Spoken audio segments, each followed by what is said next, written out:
The missed exit. He had driven this highway for years, the kind where your body takes over and your mind drifts somewhere else entirely. That's why he didn't notice when he passed his exit.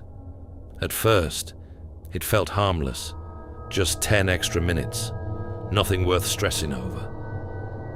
But here's the problem. The next exit never came.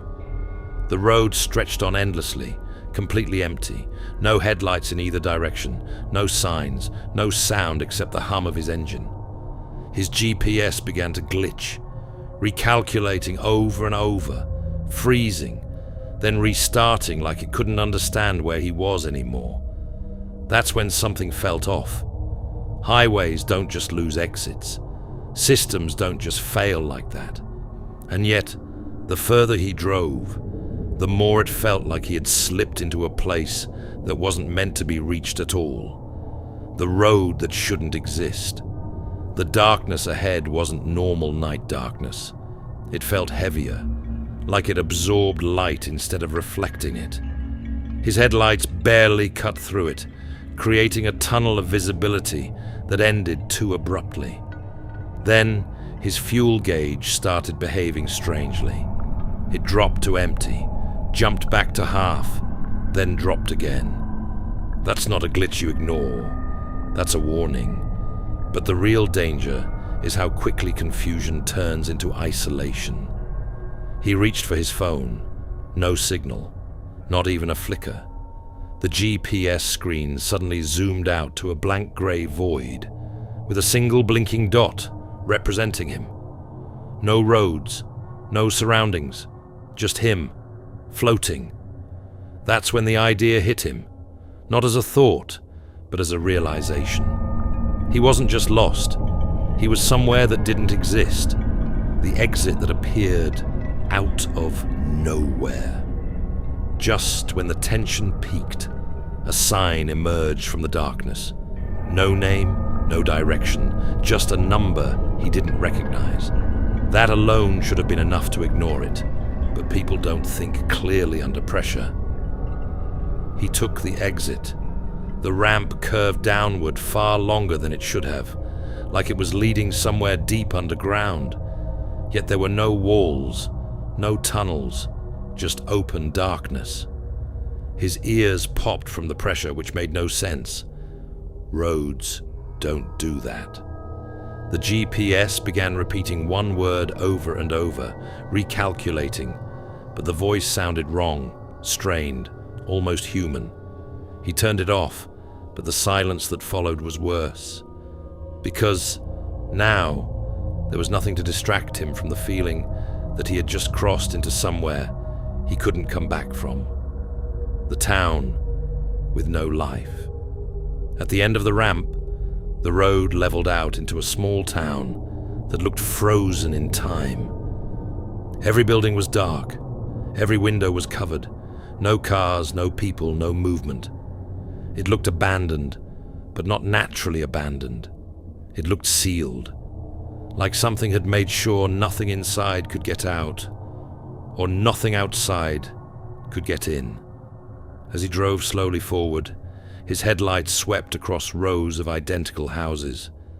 Then suddenly, every porch light turned on at the exact same time. Not one after another, all at once.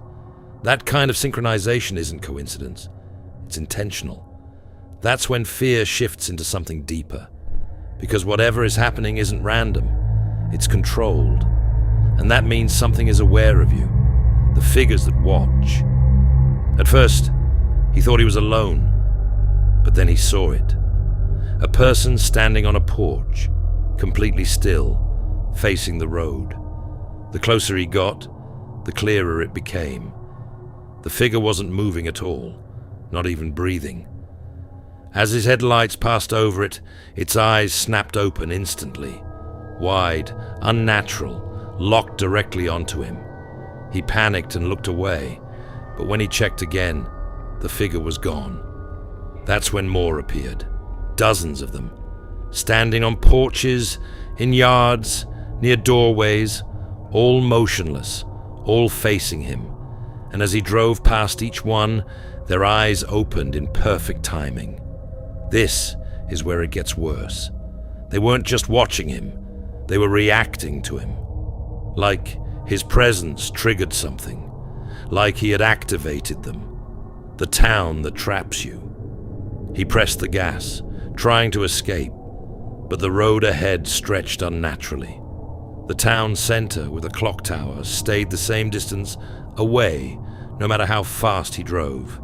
That's not possible, but neither was anything else happening. The clock read 2:17. His dashboard read 2:17. His phone read 2:17. Time had stopped, or worse, it was being controlled. Then the radio turned on by itself. Static filled the car before voices began to whisper. Not one voice, but many, layered and out of sync.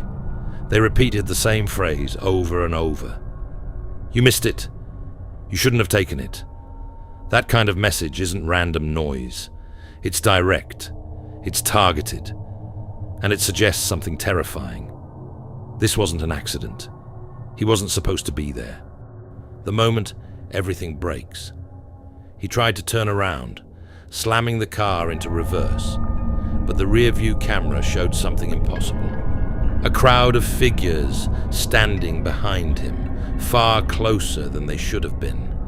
When he turned physically to look, the road was empty, but the screen still showed them, watching, smiling. That's when the car died, completely. No headlights, no engine, no power. Total darkness swallowed everything instantly. Then came the sound that changes everything.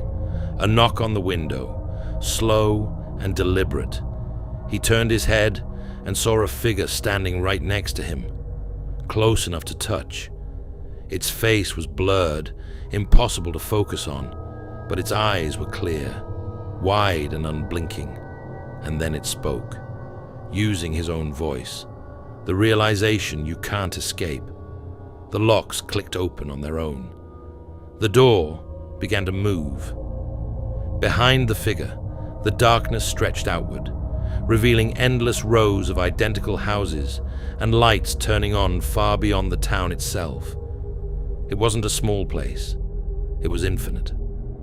The figure leaned closer, and for the first time, he saw its face clearly. It was him, not similar, identical, but wrong in ways he couldn't explain. The expression was off. The eyes were too aware, like it had been waiting for this moment. It said one final thing. Your turn. And then, everything went black. Somewhere far away, on a completely different highway, another driver missed an exit they had taken 1,000 times before. And just like that,